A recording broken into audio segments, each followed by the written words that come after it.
UAF Patrimoine vous présente la revue de presse de Jean-Pierre Corbel.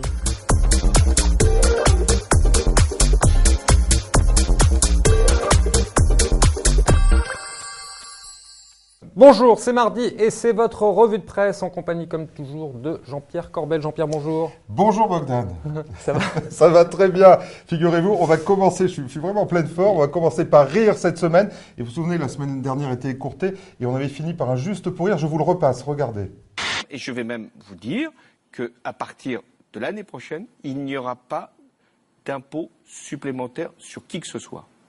Il n'aura fallu que quelques jours, Bogdan, pour avoir la boulette gouvernementale avec Christian Eckert à la manœuvre. Regardez ça. On ne peut pas graver dans le marbre une situation qui dépend d'un contexte international, qui dépend d'un contexte international que nous ne maîtrisons pas.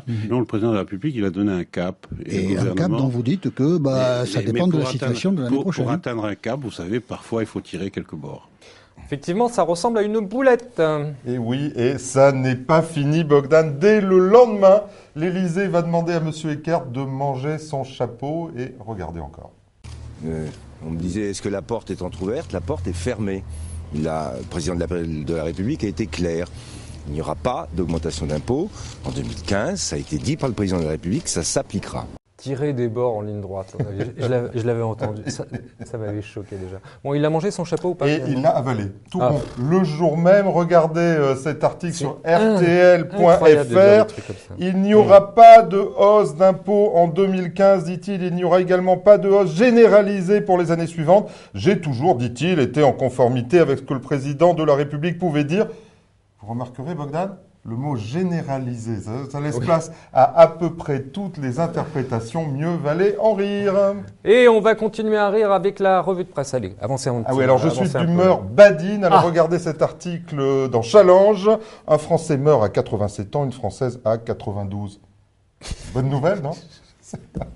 C'est quoi l'histoire? Eh bien, je vous le demande, Bogdan. Où est le combat pour la parité? Que fait Najat Vallaud-Belkacem contre ce privilège inacceptable des femmes face à des hommes qui subissent la pression de la pénibilité de leur vie professionnelle? Et donc les hommes devraient bénéficier d'une retraite anticipée par rapport aux femmes pour compenser légitimement cette injustice sociétale et génétique. Qu'en pensez-vous? Je m'étais jamais posé la question, mais c'est vrai. Je vais rentrer ce soir. Ça va tarder. On va causer ce soir. Bon, allez, autre chose qui vous rend heureux, Jean-Pierre? Moi, je suis très heureux cette semaine. La semaine a été plutôt pleine de bonnes nouvelles. Regardez cet article dans le Figaro avec un PIB en hausse de 0,3%. C'était la fête à l'Élysée, figurez-vous. Ils ont parlé de l'inégalité entre hommes et femmes. Le PIB en hausse de 0,3%. La France fait mieux que l'Allemagne et que l'ensemble de la zone euro. Et même si la consommation et l'investissement stagnent, il faut prendre les bonnes nouvelles quand elles viennent, Bogdan. Même si l'horizon semble un petit peu bouché, il faut le dire, le ciel bleu, c'est parfois dans la tête et avec un moral en hausse.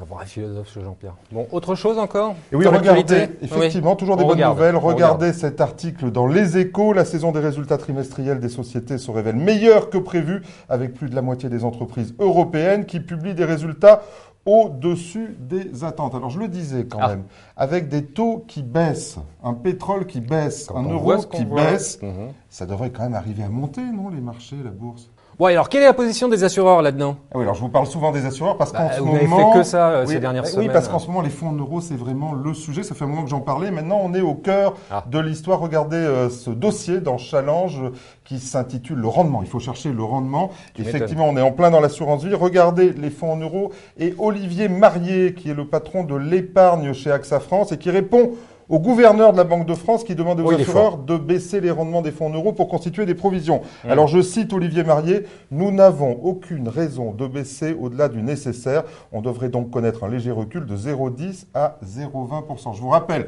que M. Noyer demandait 0,50. C'est donc une réponse en fin de non-recevoir, semble-t-il. Mais il résiste le... Et oui, je pense, effectivement, c'est étonnant. Hein. Alors, en fait, il fait de la résistance, notre ami Olivier, je le salue, c'est un ami, je pense qu'il fait une réponse politique et commerciale en réalité. Pourquoi? Regardez la suite de son propos. Les épargnants ont vécu 40 ans sur des produits miracles, les 6 caves monétaires et les fonds en euros de l'assurance vie. C'est terminé, à nous de faire preuve d'imagination. Donc, vous voyez, CQFD, les assureurs cherchent de nouvelles pistes. Et vous pensez que les autres vont suivre? Oui, ça va continuer. Alors, souvenez-vous, on avait parlé de notre amie Sonia Fendler de Generali, effectivement Bonjour, aussi. Et elle continue, elle assume, elle dit les rendements des fonds en euros classiques sont effrités. Il vaut donc mieux n'y conserver que son épargne de précaution et privilégier une gestion plus dynamique. Alors, le cap est clair, hein, plus de risques parce que plus de dynamisme. Avec Eker, c'est jamais clair. Avec Eker, le cap est clair, d'accord? Quand vous parlez de cap clair, en tout cas, plus de risques, hein, c'est ça l'idée. Plus de dynamisme, ça veut dire plus de risques. Comment il disait, il tirait des bords déjà, c'est ça? Oui, allez-y. Est-ce que les épargnants vont accepter de prendre ce risque? Et notamment les conseillers aussi, à qui on met de plus en plus la pression, à qui on dit attention, hein, quand vous proposez du risque, il faut contrôler et contrôler que le client ait bien compris. Eh bien, ça va être une équation très difficile en 2015, Bogdan. Très bien, juste pour rire. Allez, on finit avec les guignols. Et comme vous adorez le Luxembourg, aïe, aïe, aïe. Il veut vraiment me faire virer. Eh bien, on reprend. Alors, les guignols sur le Luxembourg, regardez. On a appris qu'après les grandes entreprises, les banques européennes avaient elles aussi des filiales au Luxembourg. C'est un scandale. Ah là, c'est pas du vol, c'est du bon sens. Comment ça? Bah, toutes nos multinationales sont au Luxembourg pour pas payer d'impôts. Le fric dégagé, faut bien qu'on le mette dans des banques, hein. Eh bien, voilà, la World Company aime Monsieur Juncker, un ami là aussi. Écoutez-les encore. Et cerise sur le gâteau, tu sais qui c'est qui dirige la Petite Europe aujourd'hui? Oui, Jean-Claude Juncker. Oui, Premier ministre du Luxembourg pendant 18 ans. On est des génies. Hein. Juncker, président de l'Europe. C'est comme si Le Pen était à la tête des SOS Racisme. Oh, j'adore cette planète. Hein. Oh là, c'est chaud, hein, c'est chaud. Ou alors Jean-Pierre dans le camp des optimistes. Bah, ils adorent ce On verra jamais ça. Jean-Pierre, merci beaucoup. C'était un plaisir, à la semaine prochaine. Quant à moi, il ne me reste plus qu'à vous remercier et à vous donner rendez-vous mardi prochain. D'ici là, gardez-vous bien.